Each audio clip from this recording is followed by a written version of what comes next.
کوئی ہو نا بڑے سے بڑا عالم، بڑے سے بڑا پیر، بڑے سے بڑا متقی بھی ہو، اپنے آپ کو بڑے سے بڑا کوئی کہلاتا ہو، لیکن شریعت کی جو ہے نا مکلف ہے، وہ بھی نماز کا مکلف ہے، شریعت کا مکلف ہے. اگر شریعت کے دائرے میں جو جو چیزیں آتی ہے، ہر مسلمان جس نے کلمہ پڑھا ہے نا اس بات کا مکلف ہو گیا. اگر وہ اپنے آپ کو سید یہ کہہ کر کہ میں سید ہوں، نماز نہیں پڑھوں گا، تو سیدوں کے آقا صلی اللہ علیہ وسلم نے یہ فرمایا کہ نماز محمد کی آنکھوں کی ٹھنڈک ہے. کیا ہے؟ اسی طریقے سے بڑے سے بڑا پیر بھی اپنے آپ کو کہے نا کہ میں پیر ہوں، مجھ پر نماز نہیں ہے، تب بھی کہ غوث پاک سے بڑھ کر کوئی پیر نہیں ہو سکتا. آپ نے سنا ہے واقعہ کہ غوث پاک کی جب سو رہے تھے تو شیطان ایک نورانی شکل بنا کر آگے کہ میں تیرا رب ہوں، تجھے نماز معاف ہے، صدقات و خیرات معاف ہے، یہ سب کچھ معاف ہے. تو غوث پاک نے فرمایا جب اللہ کے انبیاء کو یہ چیزیں معاف نہیں ہوئی تو میں غوث پاک کیا چیز ہوں. جب لاہور پڑا تو وہ چلا گیا. پھر آیا یہ بات کو کھا لے گا، پھر کہا کہ اے غوث پاک تجھے تیرے علم نے بچا لیا. کیونکہ وہ اللہ والوں کی باتیں ایسی ہو تو اللہ والے نے کیا ہے یہاں پر بھی تکبر کی آڑ میں لے کر حملہ آور ہونا چاہا. تو غوث پاک نے فرمایا نہیں، مجھے علم نے نہیں بچایا، مجھے اللہ کے فضل نے بچایا. سبحان اللہ. بتاؤ اگر نماز معاف ہو جاتی نا تو آپ اور میرا سب کا یہ اعتقاد یقینی ہے کہ غوث پاک سے بڑھ کر کوئی بڑا پیر ہی نہیں ہے. تو بتاؤ غوث پاک سے جب نماز معاف نہیں ہو تو کسی پیر سے معاف نہیں ہے. اسی طریقے سے حضور علیہ السلام کی احادیث مبارکہ سے ہمیں پتہ چلتا ہے کہ رسول کائنات صلی اللہ علیہ وسلم شارع علیہ السلام ہے، شریعت کو وضع کرنے والے. حضور علیہ السلام فرمائے یہ شریعت یہ عمل کرو تو ہمارے لیے دلیل بن گیا. حضور علیہ السلام فرمائے یہ عمل سے بچو، یہ ہمارے لیے دلیل بن گیا. کیوں؟ حضور علیہ السلام شارع علیہ السلام ہے. لیکن حضور علیہ السلام ایسی حالت میں بھی شریعت کی پاسداری کی. وہ کیا ہے؟ رسول کائنات صلی اللہ علیہ وسلم نے ایسی حالت میں بھی شریعت کی پاسداری کیسے کی؟ ام المؤمنین حضرت عائشہ صدیقہ رضی اللہ تعالی عنہا فرماتی ہیں کہ جب نبی کریم صلی اللہ علیہ وسلم نہ بیمار ہو گئے، یعنی حضور علیہ السلام کو بیماری لگ گئی اور بہت شدت سے بیمار ہو گئے، تو رسول کائنات صلی اللہ علیہ وسلم نے اپنے ازواج سے اجازت چاہی. یہ بھی حقوق ہے. آج اگر 3-4 شادیاں کرتا ہے نا کوئی اپنی مرضی سے، فلاں کے گھر کوئی فلاں کے گھر اتنے دن، لیکن حضور علیہ السلام کی تعلیم کیا ہے؟ وہ دن ڈیوائیڈ کیے ہوتے ہیں، فلاں دن ان کے پاس، فلاں دن ان کے پاس، فلاں دن ان کے پاس. اور اگر کوئی شرعی مجبوری آ گئی، بیمار ہو گیا، کوئی اور ہو گیا، چاہے تو حضور علیہ السلام شارع علیہ السلام ہے بتائیں نا ایسے ہی کہیں پر ہو جائے تب بھی ہو سکتا ہے. لیکن کیا ہے حضور علیہ السلام دونوں جہاں کے آقا ہے، اگر نہ بتائے تب بھی صحیح ہے. اور بھی بہت ساری وجہ، کیوں؟ شریعت کو وضع کرنے والے. لیکن حضور علیہ السلام کی تعلیم پر قربان جائے تمام ازواج مطہرات سے اجازت دیتے ہیں کہ ازواج مطہرات میری حالت شدید خراب ہے، میں بیمار ہوں، اب میں فلاں اتنے لوگ عورتوں یعنی آپ لوگوں کے گھر آ نہیں سکتا، تو مجھے حضرت سیدنا عائشہ صدیقہ رضی اللہ عنہا کے گھر اگر اجازت دے دو تو میں وہیں پر پڑھا دوں، میرے لیے آسان ہے. تو تمام ازواج مطہرات نے اجازت دے دی کیا ہے کہ آپ وہاں پر رہ جائیں. تو حضور علیہ السلام کو نا تو وہاں پر رہ جائے تو حضور علیہ السلام نے یعنی 1-2 بندوں کی سہارا لے کر چلنے لگے. حضرت سیدنا ایک کا نام ہے حضرت سیدنا عبداللہ ابن عباس اور دوسرے کا محدثین فرماتے اس میں اختلاف نہیں ہے لیکن فرماتے ہیں کہ دوسرے کا نام حضرت سیدنا علی مرتضیٰ رضی اللہ تعالی. رسول کائنات صلی اللہ علیہ وسلم کو یہاں سے حضرت ابن عباس اور یہاں سے حضرت سیدنا علی رضی اللہ تعالی عنہ سنبھال لیے گئے. یعنی حضور علیہ السلام اتنے تو بیمار ہو گئے، محدثین فرماتے ہیں کہ حضور علیہ السلام کے پاؤں مبارک جو ہے نا گھسیٹتے ہوئے جا رہے تھے، یعنی اتنی شدت سے بیماری تھی. لیکن حضور علیہ السلام جب عشاء کا ٹائم تھا نا وہاں پر گئے تو صحابہ کو فرمایا ہاں صحابہ بتاؤ نماز پڑھ لی؟ تو صحابہ بھی تو ایسے عاشق تھے نا کہ نماز پڑھنی ہے تو فقط حضور علیہ السلام کے پیچھے ہی پڑھنی. حضور علیہ السلام کو فرمایا یا رسول اللہ نہیں، ہم تو آپ کے انتظار میں. اب آپ سوچ سکتے ہیں کہ پاؤں گھسیٹ رہے کتنا بیمار ہوں گے حضور علیہ السلام. تو حضور علیہ السلام نے کیا فرمایا کہ مجھے کیا غسل کراؤ. اب صحابہ نے کیا حضور علیہ السلام کو غسل کرایا، رات عشاء کا ٹائم ہے، غسل کرایا. پھر حضور علیہ السلام اٹھے تو وہیں پر بے ہوشی طاری ہوئی، پھر زمین مبارک پر تشریف لے کر آ گئے. اب پھر کیا ہے تھوڑی دیر کے بعد پھر پانی ڈالا، پھر ہوش آیا، پھر پوچھا اے صحابیوں بتاؤ نماز پڑھ لی یا نہیں پڑھ لی؟ صحابہ بھی پکے تھے کہ یا رسول اللہ آپ کے علاوہ نماز نہیں پڑھی.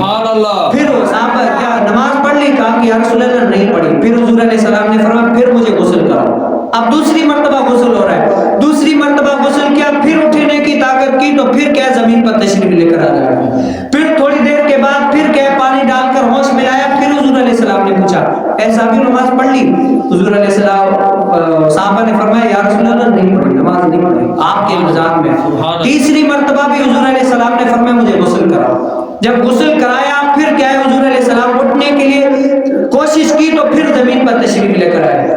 تو چوتھی مرتبہ بھی کیا ہے تو پانی لا کر اٹھایا گیا, ایسے جگایا. تو حضور علیہ السلام نے چوتھی مرتبہ بھی پوچھا ایسا بھی بتا نماز پڑھ لی؟ تو حضور علیہ السلام کو فرمایا یا رسول اللہ نہیں پڑھی. آپ یہاں پر نماز بھلے جتنی بھی آج ہوتا ہے نا, جیسے ہم کہتے ہیں بھائی ٹائم ٹو ٹائم نماز ہونی چاہیے اور یہی ہے صحیح ہے, لیکن حضور علیہ السلام کے لیے کیا ہے نماز تو بہت سارے صحابہ بھی پڑھانا جانتے تھے نا, بہت سارے پڑھانا جانتے تھے, لیکن حضور علیہ السلام یا رسول اللہ جب تک آپ نہیں آتے نماز نہیں ہوگی. حضور علیہ السلام بالکل چوتھی مرتبہ بھی اٹھنے کی کوشش کی, غسل کیا. اب آپ سوچ لیں پاؤں گھسیٹ رہے, اتنی بیماری ہے. آج کا جو پیر کہتا نہیں جی میں نماز نہیں پڑھوں گا, میں تو نماز وہ مدینے میں جا کر پڑھتا ہوں, وہاں پڑھتا ہوں, یہاں پڑھتا ہوں. بتاؤ حضور علیہ السلام تو شارع علیہ السلام ہے, حضور علیہ السلام نہیں چھوڑ سکتے تھے نماز. حضور علیہ السلام اگر چھوڑتے تو نہیں چھوڑ سکتے تھے. اتنی شدت سے تکلیف ہے کہ چوتھی مرتبہ غسل کیا ہے, حضور نے غسل کیا ہے, پانی ڈالا ہے. ازواج میں حضرت سیدنا حفصہ رضی اللہ تعالی عنہا جو حضرت سیدنا عمر بن خطاب کی بیٹی ہیں, انہوں نے پکڑا ہے, تمام صحابیہ نے پانی اوپر ڈالا ہے, اتنا پانی, پھر اشارے سے بس کیا ہے, یعنی اتنا پانی ڈالا ہے. پھر جو 4 مرتبہ غسل کیا ہے تاکہ تندرستی آئے, چاقو چوبن آئے, میں صحابوں کو نماز پڑھاؤں. چوتھی مرتبہ بھی طاقت نہیں ہوئی. آج جو پیر جو عالم جو بڑے مقرر کہتے ہیں میں جی شریعت میں جی بڑا وہاں پر نماز پڑھتا ہوں, بتاؤ حضور علیہ السلام سے بڑھ کر کوئی بڑا پیر ہے, بڑھ کر کوئی سید ہے, بڑھ کر کوئی بڑا عالم ہے, بڑھ کر کوئی بڑا پیر ہے, مولوی ہے جو کہتا ہے بھائی میں نماز نہیں پڑھوں گا, مجھے کوئی حاجت نہیں ہے. حضور علیہ السلام سے بڑھ کر دنیا اور آخرت میں کوئی ہے ہی نہیں. دنیا میں حضور علیہ السلام نہ ہے نہ ہوگا اور نہ ہی آئے گا, لیکن حضور علیہ السلام اس حالت میں بھی نماز کی پابندی آخر کار نہیں اٹھ سکے نا. پھر حضرت سیدنا بلال رضی اللہ عنہ, اے بلال ادھر آؤ. جب حضرت سیدنا بلال رضی اللہ تعالیٰ عنہ خدمت اقدس میں آئے نا, سر جھکا ہوا ہے سارے غم کے عالم میں, کیونکہ حضور علیہ السلام کی آج اگر کسی کا بیٹا بیمار ہو تو شدت سے تکلیف میں ہوتا ہے. صحابہ کے دلوں پر تو چھریاں چل رہی تھی, کیونکہ وہ ایسا چہرہ ہے جن کو دیکھ کر دوسروں کے چہرے کھلتے تھے, جن کے دوسروں کے چہرے کھلتے تھے گلاب کی طرح. حضور علیہ السلام بیمار ہیں تب بھی کھلتے ہیں, لیکن حضور علیہ السلام کی تکلیف جو ہے نا صحابہ سے دیکھی نہیں جاتی. اتنی تو محبت تھی, اتنی تو محبت تھی. حضور علیہ السلام نے حضرت سیدنا بلال رضی اللہ عنہ کو بلایا, اے بلال ادھر آؤ. کیا ہے, حضرت سیدنا صدیق اکبر کو کہو کہ وہ نماز پڑھا دیں. حضرت سیدنا صدیق اکبر کے پاس گئے, اے صدیق اکبر, نبی کریم صلی اللہ علیہ وسلم نے فرمایا کہ اے صدیق صحابہ کو نماز پڑھا دو. اب جس مسلح پر حضور علیہ السلام کھڑے ہوں اس پر صدیق اکبر کھڑے ہو, تو صدیق اکبر کی محبت دیکھیں, صدیق اکبر کی شان دیکھیں, اس کے دل پر کیا گزرے گا. تو صدیق اکبر فرمانے لگے, اے عمر بن خطاب آپ کیا کریں, آپ نماز پڑھ لیں. حضور علیہ السلام نے تو مجھے اجازت دی ہے, لیکن اے صدیق اکبر آپ نماز پڑھا لیں, میں نے آپ کو اجازت دی ہے. تو حضرت سیدنا عمر بن خطاب نے فرمایا نہیں اے صدیق اکبر, یہ مرتبہ, یہ شان, یہ افضل, یہ اعلیٰ, یہ سب کچھ فضیلتیں ہیں, یہ آپ کی یہ فضیلت آپ کو حضور علیہ السلام نے دی ہے, گویا نماز آپ پڑھائیں گے. سبحان اللہ. تو حضرت سیدنا صدیق اکبر رضی اللہ تعالیٰ عنہ نے کیا عشاء کی نماز صحابہ کرام رضی اللہ تعالیٰ اجمعین کو پڑھائی. پھر جب یہ نماز پڑھائی نا, پھر ظہر کی نماز کے لیے حضور علیہ السلام صدیق اکبر رضی اللہ تعالیٰ, کیونکہ حضور علیہ السلام بیمار ہے, صدیق اکبر ظہر کی نماز پڑھا رہے. حضور علیہ السلام کو تھوڑا افاقہ ہوا, تھوڑی طبیعت صحیح ہوئی نا, تو جیسے ہی صدیق اکبر نماز پڑھا رہے حضور علیہ السلام قبر پاک سے آ رہے ہیں, تو یار کی آہٹ سن کر بھی وہ محبوب جان جاتا ہے کہ یہ کون ہے. جیسے حضور علیہ السلام آ رہے تھے نا, تو صدیق اکبر رضی اللہ تعالیٰ جان گئے کہ یہ میرے آقا کریم صلی اللہ علیہ وسلم. تو صدیق اکبر نا پیچھے قدم ہو رہے, میں ہٹ جاؤں اور پیچھے سے وہ کیا ہے حضور علیہ السلام آگے آ جائے, لیکن حضور علیہ السلام نے کیا فرما دیا, منع فرما دیا کہ صدیق اکبر نماز تو پڑھا. تو حضرت سیدنا صدیق اکبر حضور علیہ السلام کی ظاہری حیات مبارک میں تقریباً 17 نمازیں پڑھائی. کتنی 17 نمازیں. اب یہ ہمارا اعتقاد بھی ہے. تمام صحابہ میں افضل کون سے صحابی ہیں؟ حضرت سیدنا صدیق اکبر رضی اللہ عنہ. اس کے بعد کون سے؟ حضرت سیدنا عمر بن خطاب رضی اللہ عنہ. اس کے بعد کون سے؟ حضرت سیدنا عثمان غنی رضی اللہ عنہ. اور اس کے بعد کون سے؟ حضرت سیدنا علی المرتضیٰ رضی اللہ عنہ. یہ جو شیعہ ہوتے ہیں نا وہ کہتے ہیں کہ سب سے افضل کون سے؟ حضرت سیدنا علی رضی اللہ عنہ. اور ثم معاذ اللہ کبھی کبھار تو کہہ دیتے ہیں کہ نبی سے بھی بڑھ کر یہ ثم معاذ اللہ. اب یہ بھی کیا ہے؟ یہ بھی مس گائیڈ ہے. جیسی فضیلت حضور علیہ السلام نے جس کو دی ہے وہ فضیلت نہ ماننا یہ بھی شریعت سے ٹکر ہے. اب حضور علیہ السلام نے فرمایا کہ نبیوں کے بعد جو شخص سب سے افضل ہے وہ صدیق اکبر رضی اللہ تعالیٰ. آج بہت سارے سے لوگ ہیں رافضی خارجی ناصبی بہت سارے سے لوگ ہیں جو کہتے ہیں نہیں جی مولا علی رضی اللہ تعالیٰ افضل ہے. ہمیں مولا علی سے محبت ہے. جس دل میں مولا علی کی محبت نہ ہو وہ بندہ مومن ہی نہیں ہو سکتا, وہ منافق ہے.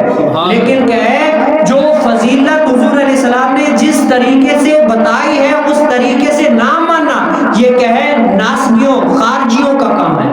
تو اللہ تعالیٰ ہمیں اس طریقے سے اللہ تعالیٰ کے دین کو اور حضور علیہ السلام کے فرمان کو ماننے کی توفیق نصیب فرمائے جس طریقے سے محبوب علیہ السلام نے ہمیں فرمایا ہے.